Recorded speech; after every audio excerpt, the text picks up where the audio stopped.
এদিকে খালিস্তানি মন্তব্যের প্রতিবাদে সেন্ট্রাল অ্যাভিনিউয়ে বিজেপির রাজ্য দপ্তরের শিখ সমাজের বিক্ষোভ চলছে। বুধবার বিজেপি নেতা রাহুল সিনহা বিজেপির রাজ্য দপ্তর থেকে বেরোনোর সময় তাকে ঘিরে বিক্ষোভ দেখায় শিখরা।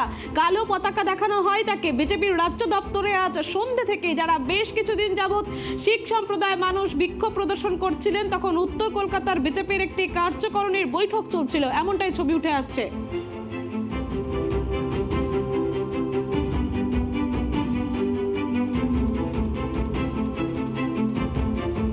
এই প্রসঙ্গে রাহুল সিনহা কি বক্তব্য দিচ্ছে শুনবো।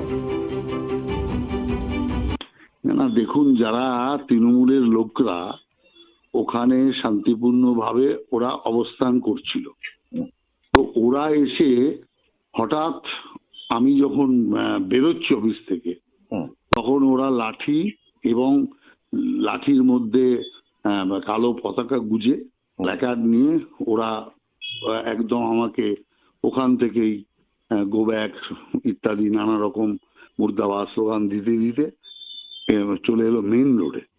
তো ওরা বসেছে ওখানে, মেন রোডে আসবে কেন? আর মেন রোডে এসে সেইখানে আমার গাড়ি ঘিরে ধরেছে, যানজট হয়ে গেছে, গাড়ি চলাচল বন্ধ হয়ে গেছে।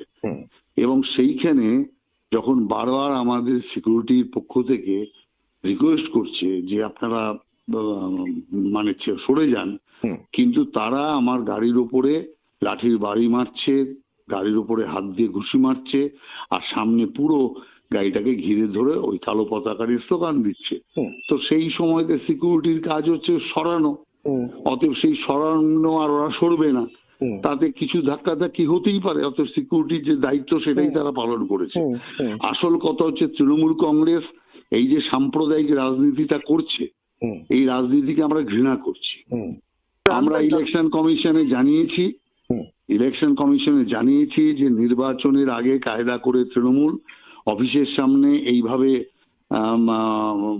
মানে দখল করে এইভাবে আমাদের কাজে ব্যাঘাত ঘটাচ্ছে এবং ইলেকশন পরিচালনায় এটা বাধা একটা। খালিস্তানি মন্তব্যের প্রতিবাদে সেন্ট্রাল অ্যাভিনিউয়ে বিজেপির রাজ্য দপ্তরের শিখ সমাজের বিক্ষোভ। বুধবার বিজেপি নেতা রাহুল সিনহা বিজেপির রাজ্য দপ্তর থেকে বেরোনোর সময় তাকে ঘিরে বিক্ষোভ দেখায় শিখরা। আর এই বিষয়ে বিস্তারিত আমরা জানবো, আমাদের টেলিফোন লাইনের প্রতিনিধি ত্রয়ন রয়েছে। ত্রয়ন, বিস্তারিত জানাও।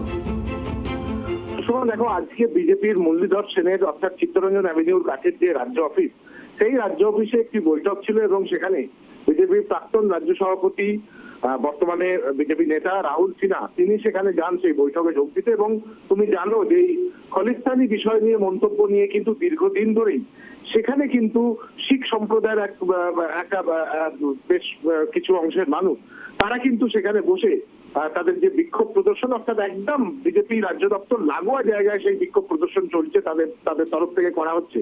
আজকে যখন রাহুল সিনহা সেখান থেকে বেরোয়, তাকে ঘিরে বিক্ষোভ দেখায় এই শিখ সম্প্রদায়ের মানুষজন এবং তাকে কালো পতাকা দেখানো হয়। এবং তার তরফ থেকে যেটা অভিযোগ যে তাকে বিক্ষোভ দেখাতে দেখতে বা স্লোগান দিতে দিতে একদম সেন্ট্রাল অ্যাভিনিউ বা চিত্তরঞ্জন অ্যাভিনিউর সামনে সেখানে চলে আসে। এবং সেই সময় তার যারা নিরাপত্তা রক্ষী ছিল তারা মনে করছিল যে এই সময় হয়তো রাহুল সিনহার উপর তারা কোনো রকম হামলা চালাতে পারে এবং সেই জায়গাটাকে ব্লক করার জন্য তারা সামনে আসে এবং তাদের সঙ্গে কিছুটা ঠেলাঠেলি বা এই ধরনের একটা পরিস্থিতি তৈরি হয়। এবং রাহুল সিনহার সঙ্গে আমরা পরবর্তী সময় যোগাযোগ করার চেষ্টা করেছিলাম এবং রাহুল সিনহার যেটা বক্তব্য যে তৃণমূলের দ্বারা মদতপুষ্ট হয়ে এই ধরনের কাজকর্ম তৈরি করা হচ্ছে এবং নির্বাচনের আগে একটা উত্তপ্ত পরিস্থিতি তৈরি করার একটা চেষ্টা চলছে বলে রাহুল সিনহার তরফ থেকে অভিযোগ। এবং ইতিমধ্যে পুরো ঘটনাটা নির্বাচন কমিশনকে তাদের তরফ থেকে জানানো হয়েছে, এমনটাও রাহুল সিনহার বক্তব্য।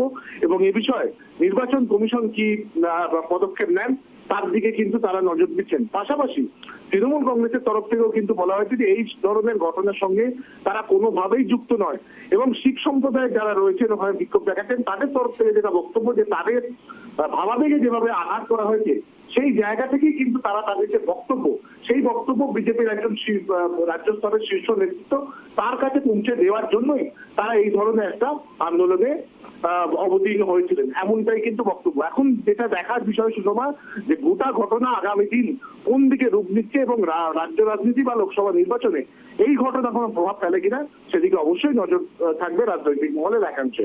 সুষমা, ধন্যবাদ ত্রয়ন, আপাতত তোমাকে।